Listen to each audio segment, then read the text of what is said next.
Yeah, it sounds like to me that the one of the big things to do too is to get that business case right really early on as well. Like it's probably easy, to just tinker away at something in an R&D sort of facility, with no real budget attached and no real, kind of strict outcomes. But also that's likely to not produce, exact results either. Whereas, if you go about a specific business case right from the start, sell it really hard to the board, and get that buy-in from top down, I think when you're then starting that R&D and MVP sort of process, you're going to have more weight behind you, I suppose, when it comes to building that trust. Yeah, that's right. I think awareness in the organization beyond an R&D department or a commercial department to involve, the CFO and other key management people who understand what the business opportunity is, what the commercial opportunity is key to getting the risk accepted at some level. Certainly I think a lot of these projects are, I think in today's age, it's every project needs to have a business case, right? So it's now no longer just build it and they will come and we will work out how we're going to commercialize it. I think every IT department needs a solid business case, needs to have done its market research, and often it's about working in this emerging tech area. It's about working with partners. It's working with other specialists who, whether it's through CRC groups, whether it's through universities, whether it's through other industry partners. So that's the Capital Research Grants Group set up by the government. Yeah. So effectively, different industry groups coming together, university and industry, under government funding to actually research emerging areas. So there's some interesting models there. In blockchain, there's one in space. So there's a smart sat space CRC, which is a coming together of different universities who are trying to commercialize opportunities in space. Yeah, so, I mean, if you were interested in getting into space tech, maybe you're a utilities company and we're in a big state in WA, we have a lot of infrastructure. We still send lots of people out driving, very far in cars. There's a huge HSE risk.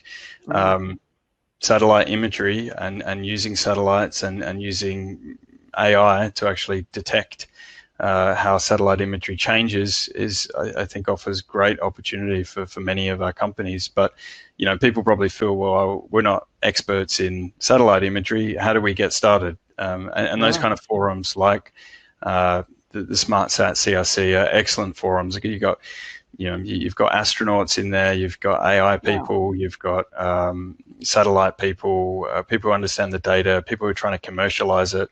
And the great thing is, these are not-for-profit entities, right? So they're very affordable to work with and deep experts in their field.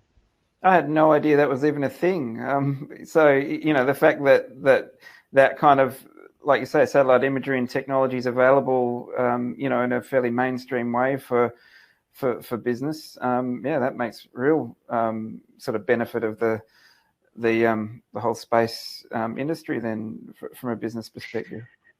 Yeah, it de-risks it, I think, in terms of, partnership models. And, I think space is one of those interesting ones where we all use Google Maps on a daily basis. We all know satellite imagery is out there.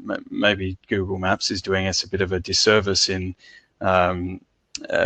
clouding our mind on what's possible, because it's come a long way now. I mean, you can there are satellites going over the Earth now every 30 minutes. So you can get an updated image of anywhere in the Earth on a 30-minute frequency down to 30 centimeters of detail. Oh, wow. So, we've worked with clients looking at, things like erosion detection, pipeline cracking, things like fences falling down. I know the Minderoo Foundation in response to the fires that happened over East last summer, have announced I forget the name of it, but essentially it's a combination of using AI and space technology to actually better respond within the first hour of fire detection. So they're using satellites to detect where fires are starting, using AI model to predict what's going to happen to that fire based on wind direction, fire intensity, the growth, the underlying growth in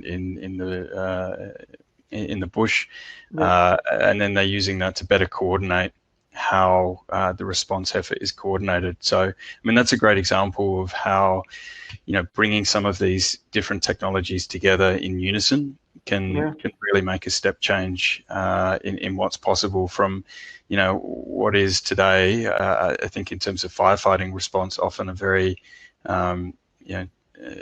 not very well coordinated approach, using quite outdated technologies, literally people picking up the phone and dialing 000 and notifying people of fires when we have all these satellites overhead that can constantly check, right? And obviously everyone can think of applications in their own industries where, we were talking to one company who have a lot of pipeline in Australia, and they send out literally thousands and thousands of flights a year for pilots to actually monitor and take photos of the pipeline for integrity inspection purposes, right? Wow. That has a huge cost impact. It has a huge carbon impact. It has a huge HSE impact in terms of flight hours. And so we're talking to them about using satellite imagery and AI algorithms over that satellite imagery to detect changes in that pipeline over time. So I think, that's one area. Sorry, I went on a bit of a rant there about space tech, but I think there's huge opportunity there. Yeah, and I think that's a really valid sort of emerging technology that I hadn't even really considered or thought of. It's kind of like ET for ET, really, isn't it? It's totally out there, but it's also obviously being used right now. So, and when it came to inspection of pipelines and things like that, I always used to just think drones were used, and I thought that was fairly emerging tech. But from what you're saying, when they're that big, it would make sense if you could do it that frequently through satellite imaging, which again I had no idea it was that frequent. Then that makes for a really interesting case. The issue with drones, just to pick up on that point, I think, and the adoption in some of our industries is one of size and scale of the inspection, right, and the limited battery power that drones have. So if you're talking about sending something out into, up north somewhere in the Pilbara, you're talking about vast distances, and often some of the equipment they may need to fly over may be safety critical, and so how do you manage, well, one, the recharging, and you need to then implement all sorts of recharging bases, totally. The satellite approach is a much more elegant one, and very cost competitive as well. Brilliant. No, that sounds fantastic. All right. Well, look, just a reminder to anyone who wants to put a question in the chat, and please excuse that siren you might be able to hear behind me. Would you believe Murphy's Law has struck, and there is a test of the alarm system in our building at the moment. So hopefully that won't go on for too long. But anyone who wants to leave a message in the chat, feel free. Any questions at all for Scott? And in the meantime, Scott, we've probably got about 10 minutes to go. I'm, intrigued, I suppose, by a couple of things. Firstly, blockchain. It's been something that's been around for a while now. Certainly it's been touted as the next big thing for a while now. But I haven't come across a whole lot of, direct application of it. Have you seen much of it out there in the wild in enterprise? And what's it being used for? Yeah, great. Glad you asked. It's one of my passion topics. So I think within the enterprise, it's been a slow adoption, right? Outside of financial services. And sorry, I'll interrupt you there too. Yeah. Can you give me the 20-second definition for those of us like myself who aren't fully around exactly what it is? Yeah, absolutely. So a blockchain is a distributed data storage system that has certain properties around that are enabled through cryptography that allow data to be trusted in a much higher level between different parties who are participating in data exchange. So you know, to the layperson, I like to explain it as a distributed database with that's just very, very secure and no one can change the data in it. Under the hood, it works a bit differently from a database in terms of, you know, the blocks and the way that in which blocks are being built up and the consensus mechanisms that run around that to really to bring more confidence to the data. But you know, I think if you look at a lot of the conversation I have is I guess about the attributes or the outcomes of using a blockchain, and there are things like shared access to data. So you can have, by its inherent nature, you can share data really easily across lots of companies and people that typically have siloed data. And so, you know, I think if you look in across our IT infrastructure and landscapes that we have in most companies, everyone builds IT infrastructure and applications to be for the internal organization. So we have our ERP systems that are for our own people. We have procurement systems that are for our own people, HR systems that are for our own people.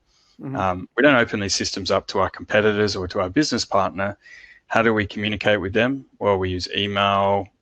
We might have some kind of web portal that sits on top, but we certainly don't expose the underlying data. And really what, you know, my view on blockchains and kind of where they fit for the enterprise is, but blockchains are really about creating the kind of impact that ERP created, the enterprise resource planning systems created for an internal organization, but having that impact for business networks, having that impact for companies and their suppliers and their customers who need to interact and exchange data. And doing that in a way where there's consistency, where there's a common format and a common standard. So that's really how I like to think about blockchains in the enterprise. It's a little bit like a message bus between companies that can securely exchange data and documents and execute business rules to provide outcomes.